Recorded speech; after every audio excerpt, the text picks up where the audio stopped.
BPL card ಪರಿಷ್ಕರಣೆ BJP ನಾಯಕರಿಗೆ ಬಹುದೊಡ್ಡ ಅಸ್ತ್ರವಾಗಿದೆ. ಇಂದು ಮತ್ತೆ ಬಿಜೆಪಿಯ ನಿಯೋಗದಿಂದ ಸತ್ಯ ಶೋಧನೆಯಾಗ್ತಾ ಇದೆ. ಬಿಪಿಎಲ್ ಕಾರ್ಡ್ ರದ್ದಾಗಿರುವಂತಹ ಮನೆಗಳಿಗೆ ನಾಯಕರು ಭೇಟಿಯನ್ನ ಕೊಡ್ತಾ ಇದ್ದಾರೆ. ಬೆಂಗಳೂರಿನ ಜಯನಗರದ ಪುಟ್ಟಯ್ಯನ ಪಾಳ್ಯಕ್ಕೆ ಭೇಟಿಯನ್ನ ಕೊಟ್ಟಿದ್ದಾರೆ ವಿಪಕ್ಷ ನಾಯಕ ಆರ್ ಅಶೋಕ್ ಹಾಗೆ ಸಂಸದ ಬೊಮ್ಮಾಯಿ. ಶಾಸಕರಾಗಿರುವಂತಹ ಸಿಕೆ ರಾಮಮೂರ್ತಿಯಿಂದ ಸ್ಲಂ ಮನೆಗಳಿಗೆ ಭೇಟಿಯನ್ನ ಕೊಡಲಾಗಿದೆ. ಕಾರ್ಡ್ ರದ್ದಾಗಿರೋದ್ರ ಬಗ್ಗೆ ಮಾಹಿತಿಯನ್ನ ಪಡೆದಂತ ನಾಯಕರು ಅನಂತರದಲ್ಲಿ ಏನ್ ಮಾತನಾಡಿದ್ರು ಬನ್ನಿ ಕೇಳೋಣ.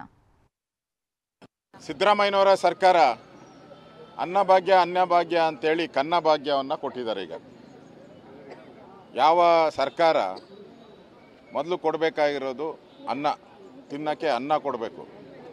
ಇವತ್ತು ಅದೇ ಸರ್ಕಾರ ಅನ್ನವನ್ನು ಕದಿಯೋ ಕೆಲಸ ಮಾಡಿ ಇವತ್ತು ಲಕ್ಷಾಂತರ ಜನ, ನಾನು ಅರಸು ಕಾಲೋನಿಗೆ ಬಂದಿದ್ದೀನಿ, ಇದ್ರ ಹೆಸರೇ ಅರಸು ಕಾಲೋನಿ, ಸ್ಲಮ್ ಇದು. ಅಲ್ಲಿ ಆ ತಾಯಿ ಹೇಳ್ತಾ ಇದ್ಲು, ಆ ತಾಯಿಗೆ 12 ವರ್ಷ ಇದ್ದಾಗ ಬಂದಿದ್ದು, ಈಗ ಆ ಅಮ್ಮನಿಗೆ 70 ವರ್ಷ, ಅಂದರೆ ಸುಮಾರು 45 ವರ್ಷದಿಂದ ರೇಷನ್ ಕಾರ್ಡ್ ಇದ್ದದ್ದು.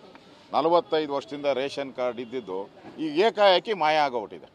ಅಂದರೆ ಸಿದ್ದರಾಮಯ್ಯನವ್ರು ಹೇಳಿದ್ರು ಸರ್ಕಾರಿ ನೌಕರರು ಎಷ್ಟಿದ್ದಾರೆ, ಸರ್ಕಾರಿ ನೌಕರರು ಇನ್ನೂ ಅವರ ಅಂಕಿಅಂಶದ ಪ್ರಕಾರ 250 ಜನ ಏನೋ ತೋರಿಸ್ತಾ ಇದ್ದಾರೆ. 250 ಜನ ಸರ್ಕಾರಿ ನೌಕರರಿರೋದು. ಈ 250 ಜನಕ್ಕೆ ನೀವು 12 ಲಕ್ಷ ರೇಷನ್ ಕಾರ್ಡ್ನ ಹೆಂಗೆ ರದ್ದು ಮಾಡಿದ್ರಿ? ಇನ್ನೂ 12 ಲಕ್ಷ ರೇಷನ್ ಕಾರ್ಡ್ನ ರದ್ದು ಮಾಡೋಕ್ಕೆ ಹೋಗಿದ್ದೀರಾ. ಅಂದರೆ ಒಂದು ಕಡೆ ನೆನ್ನೆ ಸಿದ್ದರಾಮಯ್ಯ ಮೀಟಿಂಗ್ ಮಾಡಿ ಏನು ಭಯ ಬೀಳಬೇಡ್ರಿ ಅಂತ. ಏನು ಭಯ ಬೀಳಬಾರ್ದು ಅಂದರೆ ಏನು? ಇನ್ನೊಬ್ಬ ಮಿನಿಸ್ಟ್ರು ಹೇಳ್ತಾರೆ, ಆಹಾರ ಸಚಿವರು, ಮತ್ತೆ ಅರ್ಜಿ ಹಾಕಬೇಕಂತೆ. ಯಾಕೆ ಅರ್ಜಿ ಹಾಕಬೇಕು? ತಪ್ಪು ಮಾಡಿದವ್ರು ನೀವು, ಕ್ಯಾನ್ಸಲ್ ಮಾಡಿದವ್ರು ನೀವು ಕ್ಯಾನ್ಸಲ್ ಮಾಡೋವಾಗ ಏನೋ ಅರ್ಜಿ ಕೊಟ್ಟಿದ್ದೀರಾ? ಅವ್ರಿಗೆ ನೋಟಿಸ್ ಕೊಟ್ಟಿದ್ರಾ?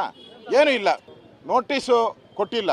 ಈಗ ಅರ್ಜಿ ಹಾಕಿ ಅಂದರೆ ಅರ್ಜಿ ಹಾಕಿದ್ರೆ ಒಂದೊಂದು ರೇಷನ್ ಕಾರ್ಡ್ಗೆ ನಿಮ್ಮ ಹತ್ರ 10 ರಿಂದ 15 ಸಾವಿರ ವಸೂಲಿ ಮಾಡ್ತೀರ. ಲಂಚ ವಸೂಲಿ ಮಾಡೋಕ್ಕೆ ಮತ್ತೊಂದು ದಾರಿಯನ್ನು ಹುಡ್ಕೊಂಡಿದ್ದೀರ. ಈಗಾಗಲೇ ಬೆಲೆ ಏರಿಕೆ ಆಯಿತು. ಈಗ ಇವೆಲ್ಲ ರದ್ದಾಗಿದ್ದಾವೆ, ಇವೆಂದು ವಾಪಸ್ ಬರೋದೇ ಇಲ್ಲ. ಮತ್ತೆ ಅಪ್ಲಿಕೇಶನ್ ಹಾಕಿ ಯಾಕೆ ಹಾಕ್ಬೇಕು? ಅಪ್ಲಿಕೇಶನ್ನು ಮತ್ತೆ ಅಳ್ದಾಡ್ಬೇಕಾ? ಮತ್ತೆ ಲಂಚ ಕೊಡಬೇಕಾ? ಏನು ಮುಖ್ಯಮಂತ್ರಿಗಳು ಮತ್ತು ಮಂತ್ರಿಗಳ ಉದ್ದೇಶ ಏನು? ಜನರನ್ನ ಈಗಾಗಲೇ ಸಂಕಷ್ಟಕ್ಕೆ ದೂಡಿರಿ, ಇನ್ನಷ್ಟು ಅಲ್ದಾಟ ಮಾಡಿ ಇನ್ನಷ್ಟು ಸಂಕಷ್ಟ ದೂಡಬೇಕಂತೀರ. ಅದಕ್ಕೆ ಇದು ನರಕ ಮಾಡ್ತಾ ಇದ್ದಾರೆ ಕರ್ನಾಟಕವನ್ನು. ಇಂಥ ಒಂದು ಜನ ವಿರೋಧಿ, ಬಡವರ ವಿರೋಧಿ, ರೈತ ವಿರೋಧಿ ಸರ್ಕಾರ ನಾವು ನೋಡೇ ಇಲ್ಲ.